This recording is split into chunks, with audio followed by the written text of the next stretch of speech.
Hey there guys, and welcome back to 100% Chelsea. As you can see, again, me, Lawrence, here in the video. And today, what I'm going to do is like sort of a tactical video, a tactical analysis, tactical analysis video, sorry about that. Going through what we've been using so far, obviously with the signings that we've made on transfer deadline day, how it's going to change in my opinion, how,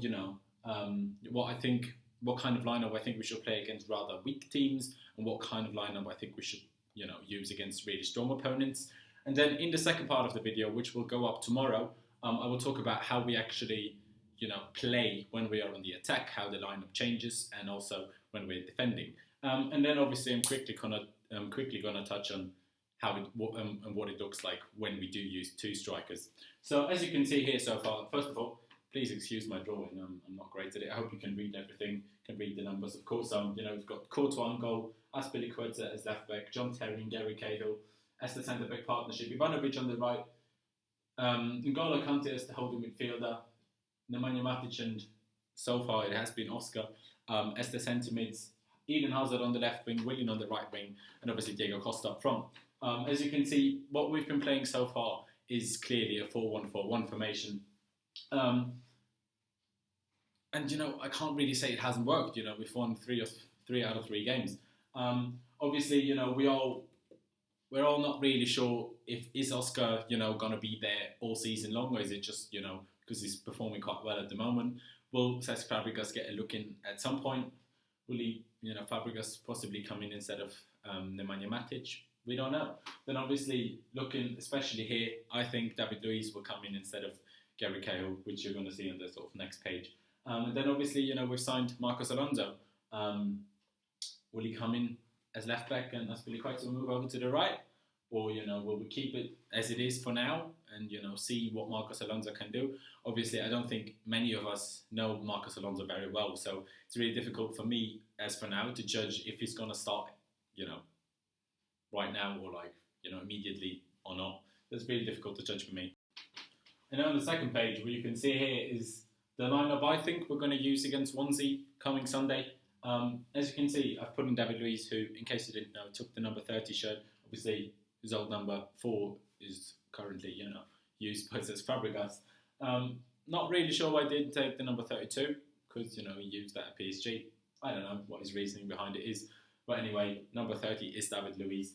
As you can see, I put him in instead of Gary Cahill. I'm pretty sure that's what's going to happen. I just can't see us paying 30 or 34 million pounds, whichever it was, for a centre back that's not going to start. I think that will be a bit strange. But what you can also see is I do think that we're going to keep Azpilicueta on the left and Ivanovic on the right as for now. That could possibly change over the next couple of weeks with Marcos Alonso obviously getting a place in the team. But yeah, I'm not too sure. And as I said, I highly doubt he's going to start straight away. And again, I've gone with Conte, Matic, and Oscar. Oscar hasn't really given Conte any sort of reason to drop him. And even though I would probably drop Matic for Fabregas, I just don't see Conte doing it. So I think from midfield and striker, it's going to be the same as it was.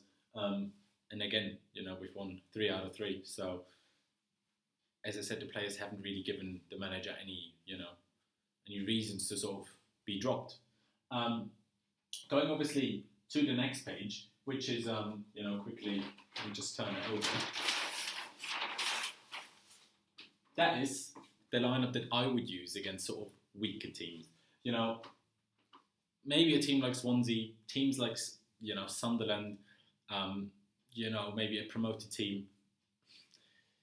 But that is the team that I would use. So, as you can see, I put in Alonso. Obviously, it's really difficult for me to judge because I haven't seen him play, I think, ever. So, but I think that we wouldn't have bought him if Antonio Conte didn't think he was good enough to come in. And obviously, then that moves Azpilicueta on the right because, we're not going to drop Azpilicueta and keep Ivanovic in the team. That would be weird. And again, David Luiz and John Terry is the centre-back partnership. And also, what you can see here is that I put N'Golo Conte as the proper holding midfielder, but I put Cesc Fabregas and Oscar on the pitch. I know that is very attacking. It might leave us a little bit open to counter attacks or when the opponent is all over us for a certain amount of time during a game, which any opponent in Premier League will be. Let's be honest, that's just what happens. But I think Fabregas and Oscar together can give us a lot more going forward than Nemanja Matic can. Of course, Matic, if he gets into the box, he can be a threat, an aerial threat. He can win a header, score a goal like that. But I think, if we use it like this, Oscar can actually properly play like a number 10 and not have to drop deep to actually get the ball. And Fabregas can actually be in the position that he's best at, in my opinion. Not too far back, not too far up front, just right in the middle, just to give the ball to everyone, just to, start the game, control the game, control the pace of the game, make the deadly pass that we all know he can do, like he did against Watford, with that unbelievable through ball to Diego Costa. Whether it is playing it down the line to Hazard or Willian, obviously through the middle or over the defence to Diego Costa, whatever it is, I think Fabregas is by far our best player at doing that. And I just think against a weaker team, he should be in there any day of the week. Of course, let me know your thoughts on that down in the comments. Also, I don't know how, we all know Jose Mourinho wasn't the biggest fan of rotating the squad. I'm not sure how much and how big of a fan Antonio Conte is of rotating the squad. If we play, say Man City this week and then the week later we play Sunderland, will he, change it if we did well again? Drop Matic to play Fabregas, or will he drop Matic to play Oscar, whoever played against City? I'm not too sure. But going to the next page, which is my sort of lineup that I would use against a stronger team. The likes of Manchester United, Manchester City, maybe even Arsenal, especially away. Of course, away there's a lot of teams that maybe we should use maybe this lineup for rather than the other one I've just shown. As you can see, again, going with David Luiz instead of Gary Cahill. I'm not saying I don't like Gary Cahill, but I just think he's a huge liability. He's quicker than John Terry, but he's not fast, is he? And we all know that John Terry isn't the quickest, but we have seen it in the game against Bristol Rovers that without John Terry, our organisation at the back is pretty much non-existent. So I think we still need John Terry in the game every week, pretty much. If he can do it physically, he has to be there. And also you can see I sort of put two numbers on the left back and right back position because, as I said, I'm not yet too sure how good Marcos Alonso is. I only know how good he is from stats that I've read. Apparently he's quite good defensively. Apparently he's quite good going forward as well.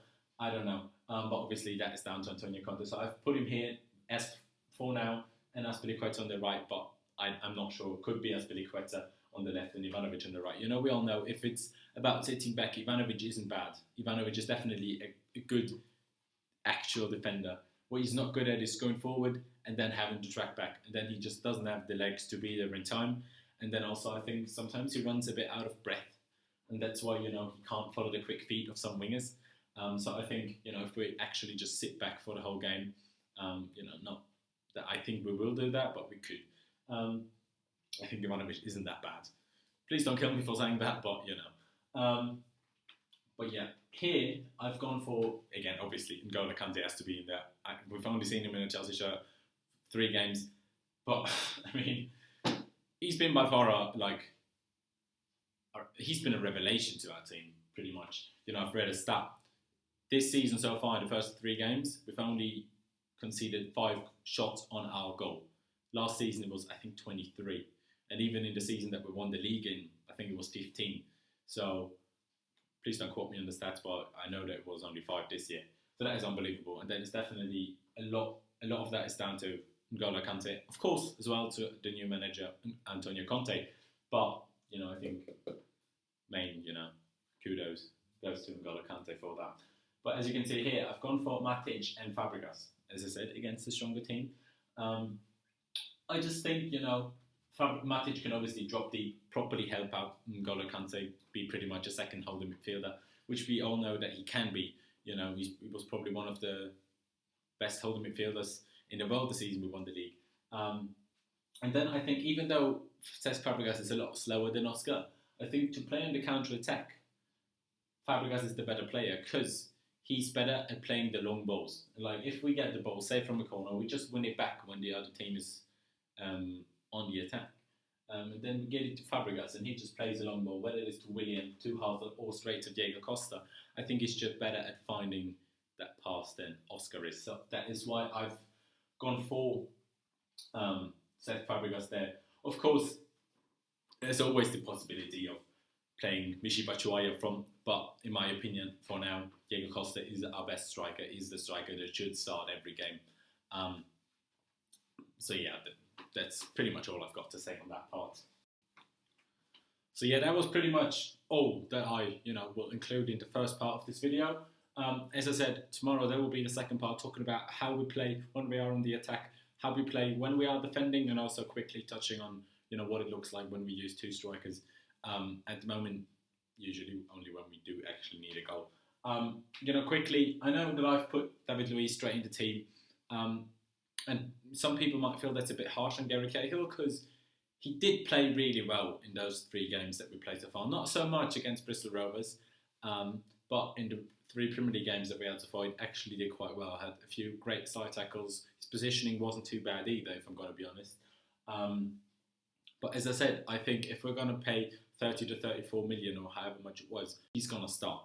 And as I said, as you could see in the game against Bristol Rovers, without John Terry, there was no defensive organisation. There was just none. And I think that is crucial. And even though David Luiz has obviously led the line for PSG when Thiago Silva was out injured or whatever, and also for Brazil, even though let's not touch on that too much because, we all know how that turned out when he was supposed to lead the line, or be the leader of defence for Brazil.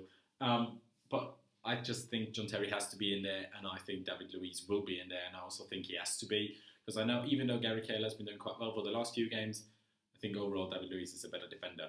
You might disagree with me, but that's my opinion. Anyway, so that's all for this video. I hope you guys did enjoy that video. As I said a couple of times during the video, please leave any thoughts you have on what I said down in the comments. Let's have a discussion about it. If you disagree with me, if you do agree with me, just put it down in the comments. And yeah, I'll make sure to try and reply to most, if not all, comments and stuff. Also, like the video if you did enjoy it. Subscribe if you haven't already. We'd massively appreciate that. And yeah, so that's pretty much that's it. So I'll see you next time.